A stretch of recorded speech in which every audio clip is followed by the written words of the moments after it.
Well, hello gardeners, welcome back. So I hope you are ready for another garden tour. We are in Port St. Lucie, Florida today, and we're gonna walk through this lovely yet small, very compact backyard tropical oasis. And I'm gonna say oasis because that's exactly what it is.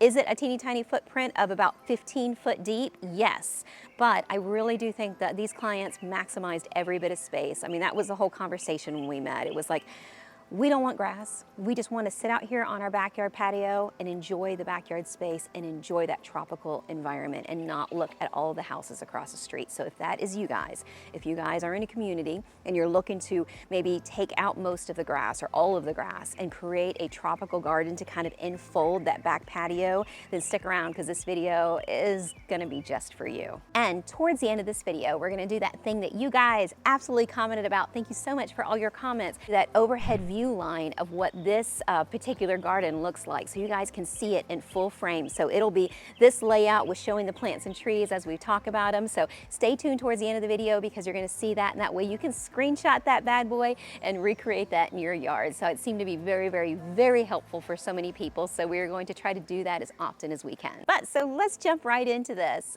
Oh, but before we do that, be sure to like and subscribe. So we do not do any YouTube marketing. We do not do any paid advertisements. So there is a good chance that if you are not subscribed and did not hit that notification bell, you will not be seeing my normal content every single weekend because the algorithm doesn't know who I am. So if you want to see more of these videos, then please hit that notification bell, subscribe, like, do all the fun things, share the love, and you will see us every single weekend. But now let's get started. Let's jump right into this tour.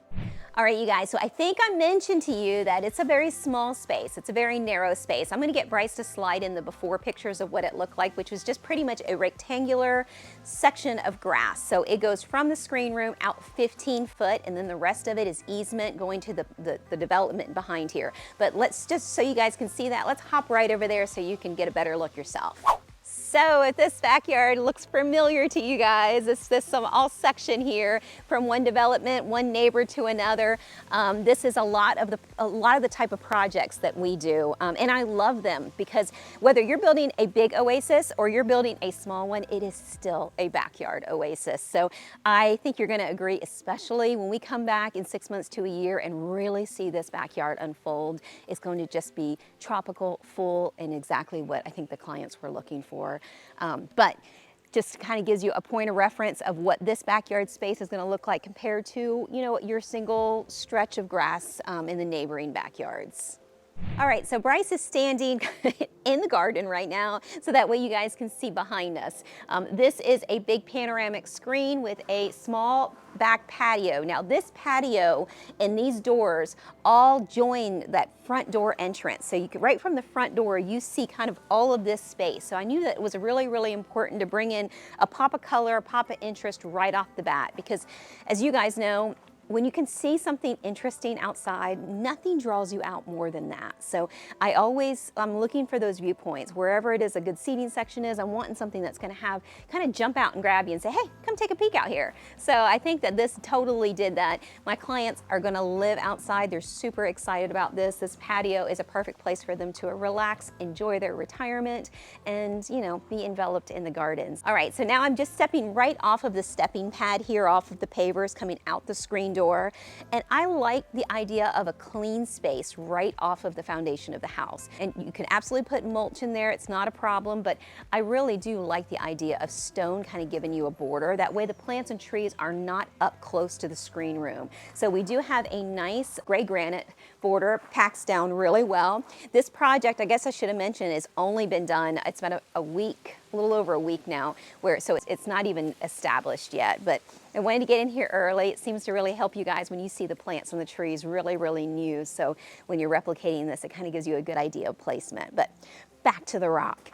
So this is nice and tidy, kind of keeps everything, all the mess away from the screen, all the dust. And then also when you can take a little space between where you're sitting to where the rear tier is, all the better. Push that landscape back as far as you can, so that way it goes, you have all of that open light, and then your landscaping is kind of surrounded, you know, to the edges and to the rear of you. So it kind of That's kind of my go-to when I can. And even in a small, narrow space like this, that's what I opted to do. So we're gonna start with the big boy in place here. Right here, we have a triple foxtail palm.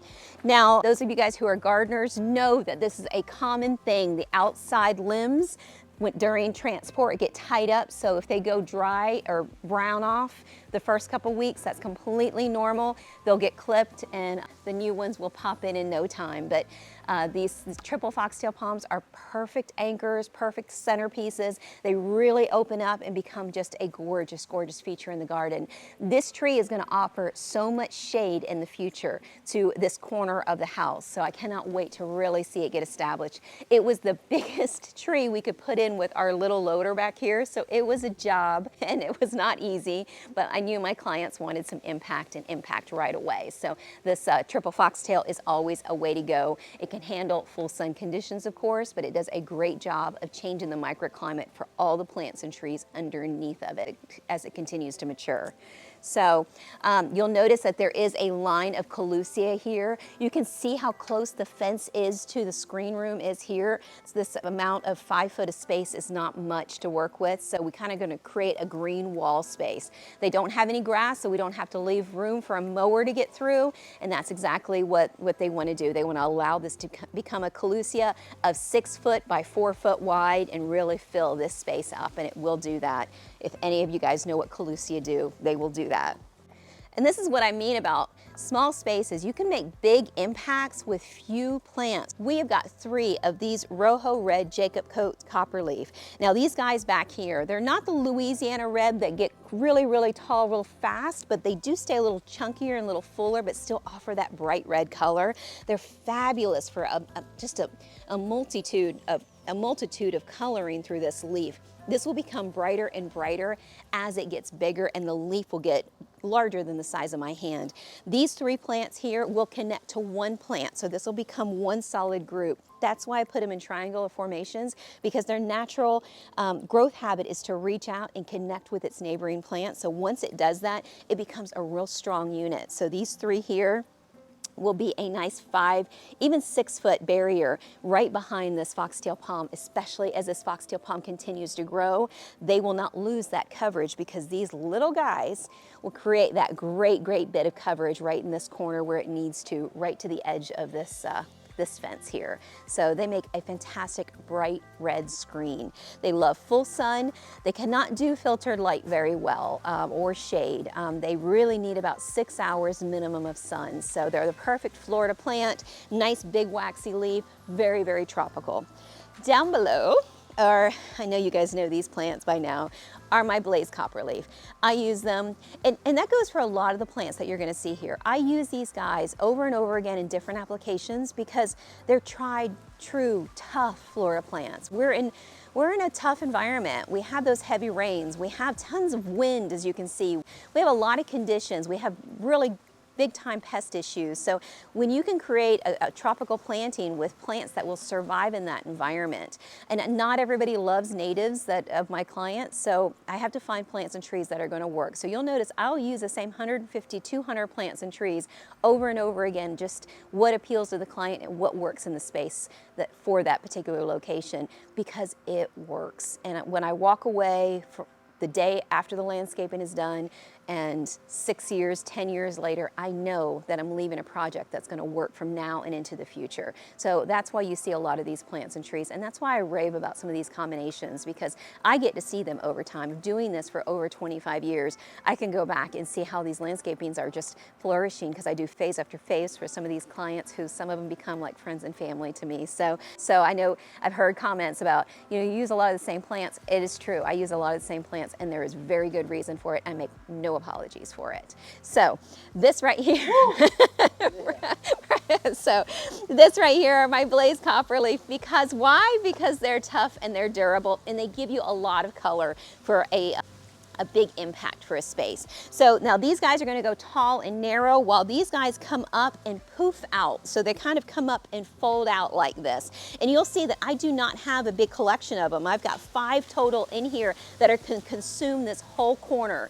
Now, it's going to take them about a good year to do that, but by that point, these 2 trees next to them will be well and established, and they're going to have some height to them. So that way, we need something to come up to take that space. So these guys are going to pop up and poof out as understory plantings in that space when these 2 guys start to really pick up the pace, because as you guys know, foxtail palms will grow about anywhere from 2 to 4 foot a year, depending on how good soil and how much watering you do. And you can get 4 foot a year from a fishtail palms. So those of you guys who are doing this yourself, don't feel like you have to come in with giant trees. Just get your trees started, get them established, and then maybe take your next step in the phase, because at Florida growth rate, it doesn't all have to be done at once.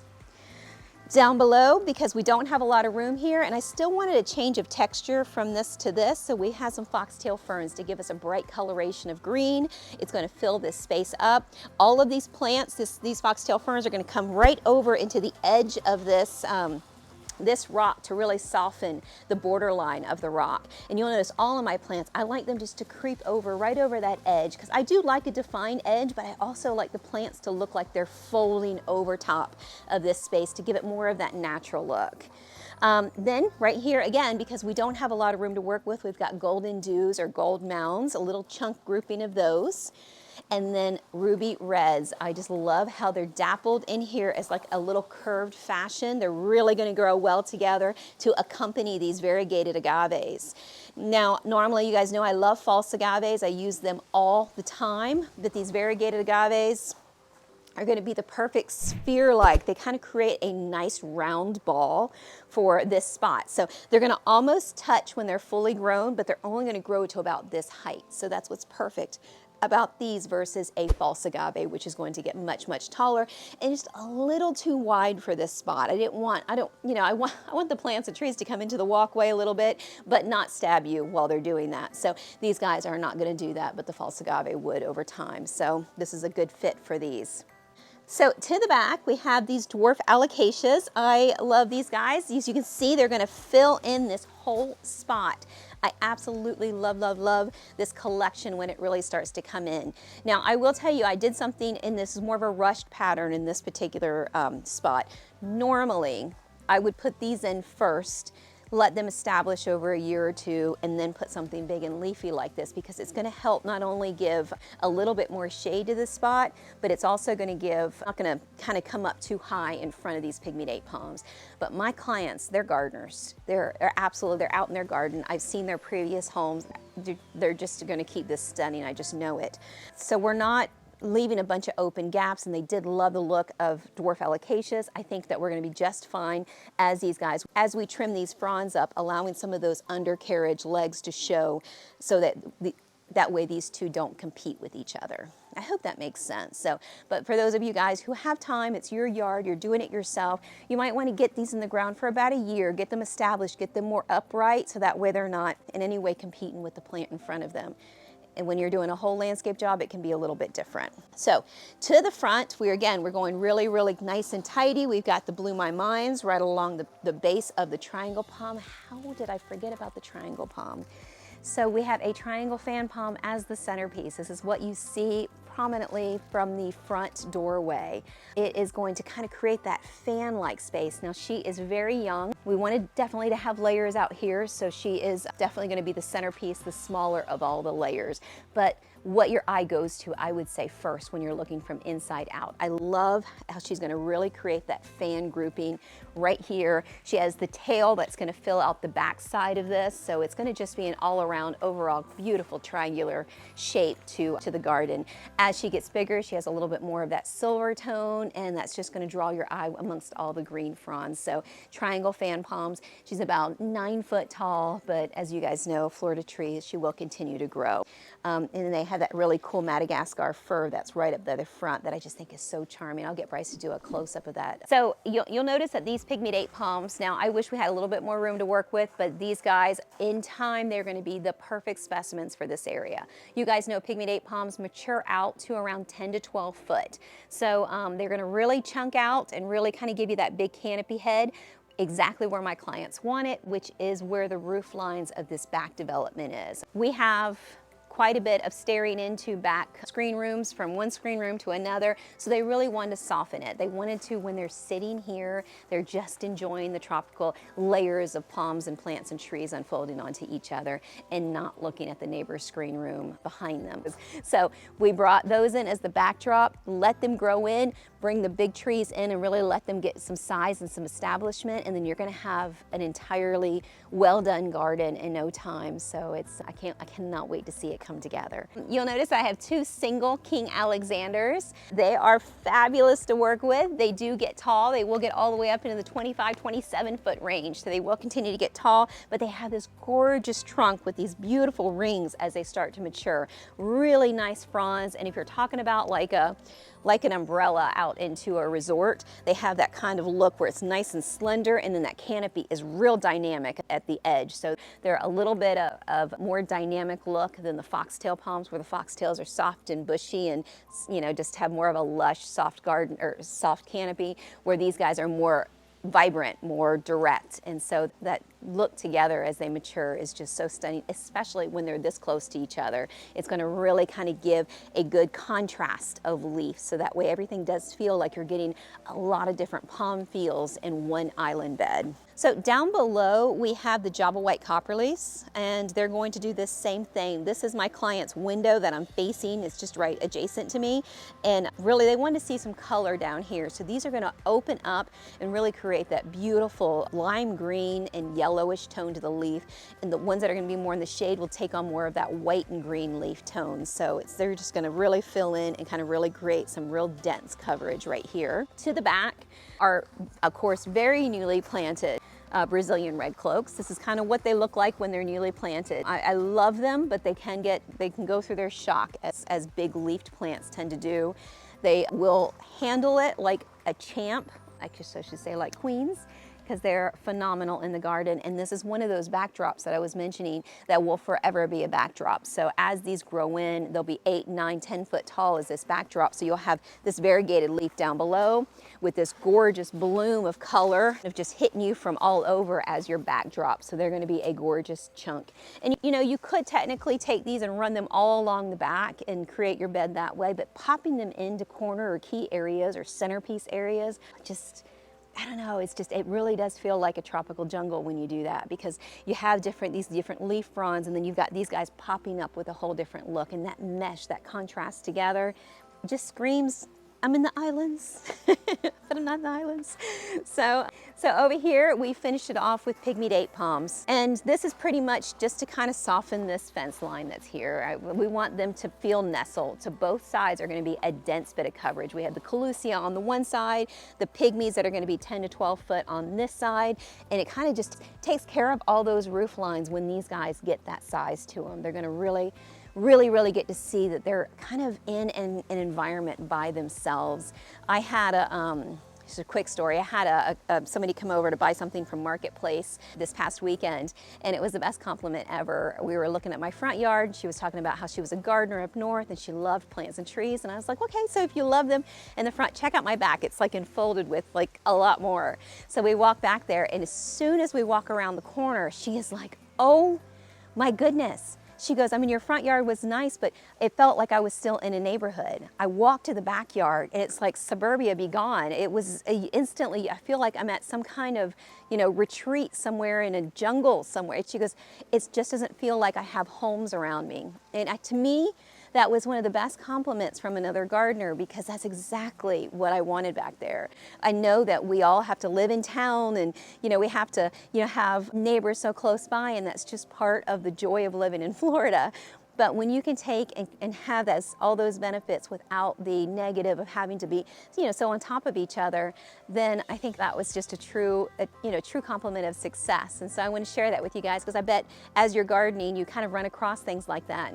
And it hit home with me. I thought it might hit home with you too. That is pretty much the end of the plant and tree material. It was pretty much gives you the name and the call outs for everything that's here. The only thing I didn't address was the irrigation system. As you can see that the homeowner has an irrigation system through the community, but because they wanted to make sure that they didn't just have to stick to the reclaimed water that's available to the community, he went ahead and put in these small little irrigation heads, these misters, that he can control right off his spigot that can get these plants and trees established from the get-go. So I think that's ideal. That way he does not have to hand water it. He can see the irrigation coming on. All this is a tube that runs like an entire oval around the bed. The tube goes from the front, curves around the backside, and the tube itself is solid. So all he had to do was pop in those little heads that you're seeing there into that tube just where he needs it. And that was done after the plants were in. It was so easy to be able to make sure that coverage got put where it needed to get put and then not where it didn't need it. So I'm an advocate for that. I love that idea, because a lot of us have to hand water until things get established when you're with the community and you're only on their time clock. So I will make sure to put that link in the description down below. So if you guys are thinking about landscaping or getting ready to have a landscaper come out and do your work, get that put in, because it is something that a homeowner can easily do without any experience. It's just running a line to the back, popping a hole in, and then I guess the most difficult part of the whole thing is the little timer that goes on, but it's just a battery operated timer that you set to come on every single day, so you don't have to press that start button yourself. But other than that, it is just so super easy. Okay, so we talked about the plants, we talked about the irrigation. Now let's get to the good stuff. Let's break this down so you guys can see an overhead view. Bryce is gonna do his magic for you guys and kind of share with you what we're looking at tree-wise in this bed. All right, you guys, so we have got Collusia, largely Collusias. We've got a nice row of those planted 3 foot on center. We've got 4 of those that are gonna cover that entire space, give them the perfect green wall. That's where we started in this bed. Then on each corner, we have foxtail palms. So we have a foxtail palm triple here, and we have a double foxtail palm on that side over there. Now for our backing material, the things that's going to create that wall for us, that long-term version of the wall, we have 2 fishtail palms. We kind of have them in 2 key areas. They're not symmetrical, but the goal for those were to kind of camouflage some houses in the back, some viewpoints that they needed from inside to be camouflaged. So we have 2 fishtail palms that are going to widen out to 8 foot wide and get tall, tall, tall as they really grow in and fill that back. So there'll be giant columns 8 foot wide in this back section. Then we have 2 pygmy date palms to the back here that once this tree gets big, they're going to come together and create a wall for themselves. This is a triangle fan palm, which is our centerpiece tree. That's the tree that you kind of want it to be different than any other tree, if at all possible, because it's supposed to draw your eye to the middle, even if it's not going to be in the middle, because in this particular spot, it wasn't in the middle. This is offset because of the viewpoint I was going for was the clients, not centered on the house. So whatever your centerpiece is, it should be different, even if it's not your centerpiece, if it's your focal point. I hope that makes sense. So this is your centerpiece tree. And then flanking the centerpiece tree, just so we frame it itself, are 2 single Alexanders. They're the frame for this tree. They're to give us a different row of layers for your palms. Your foxtails are going to be taller than your Alexanders. Your centerpiece tree will eventually get tall in the middle, but not as tall as your King Alexanders, and your pygmies will never get that tall. They'll never compete with that, so they'll be your wall. Now for the fun stuff, the smaller plant material. To the back, we have the Jacob's Coat Copperleaf as a group that's going to get nice and 6 foot tall in that backdrop. We have Blaze Copperleaf on this side and the opposite side. So we've got 5 here, and I think we've got 4 or 5 over there on that corner there. So we've got Blaze Copperleaf on each end. Then through the middle, kind of in a nice curved fashion, we have the dwarf alocasias. They're going to be a nice clustering together around the centerpiece tree to kind of soften that look. Each corner got a little dash of golden dews. So we've got 3 golden dews here, and we've got 4 golden dews in this area because it has a little bit more room. So just a little bit of brightness because the centerpiece plant grouping is a dark grouping. It is the ruby reds. So they're going to be nice and deep purple to really balance out that yellow on the corners. And then to the back side is just a little dollop of the Blue My Minds, just to give us a little touch of a nice low color. Now, this is the area where my clients sit, so you guys can really see those low plantings right next to the walkway are gonna stay nice and compact and really pared back to really give that wild jungle to the back a little bit of a clean line look, allowing the backdrop to be a little wild and crazy. It's great to mix those two styles because it really kind of brings the whole look together once you can do that. It's kind of mixing a little old with new. And then we finished it off because we have a little bit more room on this side. Since it's not the main viewpoint, we have got a clustering of 5 Java White copper lace. And you kind of see how we have it, just a little bit of cluster of this, cluster of that. It's really nice and tidy. It's not 20 or 40 or 50 plants. It is like a swath or a drift of these and a drift of those and a drift of these. So it doesn't have to be a huge amount of plants that you're taking from the nursery. It just has to be the right plant. And oh, I almost forgot. I've got 3 foxtail ferns here and 3 foxtail ferns over on that side over there, just to give us a little bit of a break here. And then everything that is close to the screen, nice and small, nice and compact, just like the foxtail ferns. So then it gets a little bit wild and crazy with the Java Whites and the Blaze Copperleaf. And then we finished it off on the corners there with just a little bit of Blaze Copperleaf until those pygmy date palms get taller, get some size, and then those are going to fill in underneath of the pygmy date palms and kind of camouflage the neighbor's fence and whatnot. Oh, so I'm popping in here real quick. I guess I forgot. We do have 3 Caribbean agaves in the front to kind of give us some interest. And then, of course, one of my favorites, the Brazilian red cloaks to the back.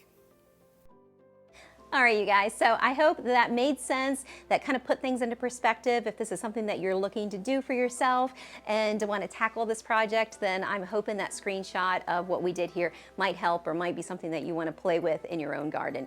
If you need more than that kind of assistance, then as you guys know, we are a landscape design installation company. So we do landscape designs all across the Treasure and Space Coast, and we also do landscape designs outside of that area. So those of you guys who are looking for this kind of style, and you might, maybe you're going to do it yourself, or maybe you're going to have a contractor do it for you. We do provide landscape designs with CAD drawings, so that way you can find a contractor to incorporate this in your very own location. But if you need just a little bit of information, maybe you're on your way, maybe you've got some things established already, maybe you're just needing some input in some particular spaces, we do offer a 1-hour virtual consultation online. I'll be sure to put all of the information down below. Give Marissa a call. She'll kind of give you all the ins and outs of it, and then you can see if we are going to be a good fit for you. So reach out to us and we'd be happy to hear from you. All right, you guys, that is it for today's video. Please like and subscribe. We post one of these videos every single weekend and we enjoy doing it. So we hope that you guys enjoy watching them. Check out our most recent garden tour that we did. It is another tropical backyard space pool planting that was actually a nice large space to work with. So this might give you guys who have a little bigger space to work with a great idea on what to do. Take care.